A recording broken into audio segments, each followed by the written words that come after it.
Well, I was inspired by a fairy tale called The Pied Piper of Hamelin. And the Pied Piper is someone who abducts the children of a village because the parents of those children hadn't paid him well. So it's a sort of punishment to them. And that inspired me because I wanted to put that spotlight on us as a society and raise the question if maybe us adults or parents, do we really pay enough attention to our children? And in the story, the children are sort of a little bit left alone. They're in a void. They're not sort of guided well. Otherwise, probably Miss Novak wouldn't have such an influence on them. So she gives them something that they don't get from their parents, probably. There were so many things that I loved about the script and the things that it spoke about. I keep saying it, but it really moved me, the idea that these kids are really anxious about the world that they're inheriting, especially due to the climate crisis, and that they come to Mrs. Novak's class with the intention of contributing in some way, or wanting to reduce their impact on the environment and be more kind of conscious, or with a real desire to be responsible, which is something that a lot of adults sort of aren't. And I just found it quite heartbreaking to see that sort of vulnerability manipulated. And Well, the setting is a Scandinavian design. It's by Arne Jacobsson.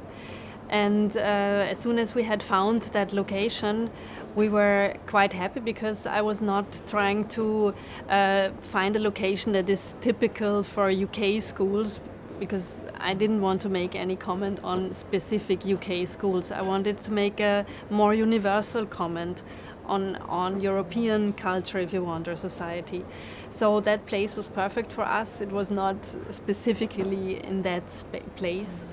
And with that came along the decision to have the yellow T-shirts in the school uniform, because we had a lot of dark wooden walls in St. Catherine's College, and the bright yellow T-shirts, for me, they also represent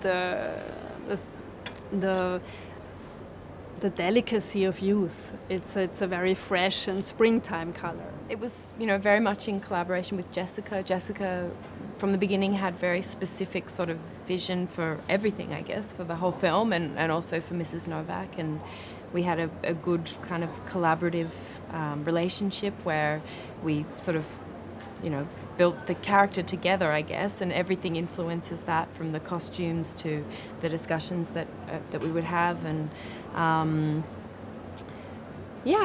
I felt like so much of it was already there on the page that, when I would just sort of have to learn my lines, really, and show up and do what Jess said. So it was easy, and not easy, but it was good. The composer of this music, Markus Binder, he is a percussionist in his real life, so he's a drummer and singer, and we collaborated on this film for the score for the first time, actually.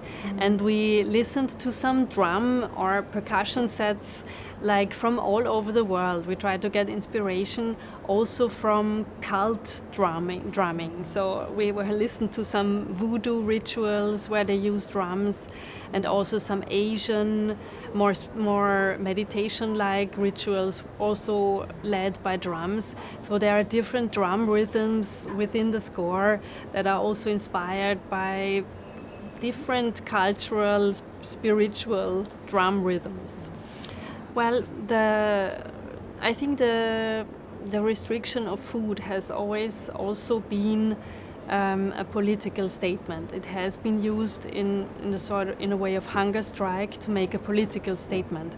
And towards the end of the story, the young girl, the character Elsa, she has that speech where she tells her parents that this is going to be a threat to the capitalist system.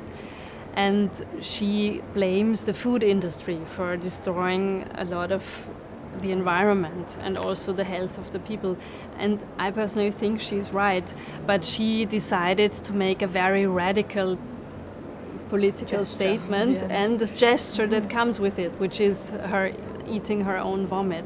So it's her. She's trying to really make that point, and she wants to be heard. I think that's why she goes to such a radical position. This is where I like saying everybody can have their own opinion and whatever you think is great, but maybe Jess has got it more specific. I would say the necessary thing to understand is that definitely they go too far. They go to a radical place, however far they go, but they already crossed a border where they started to harm themselves by not eating.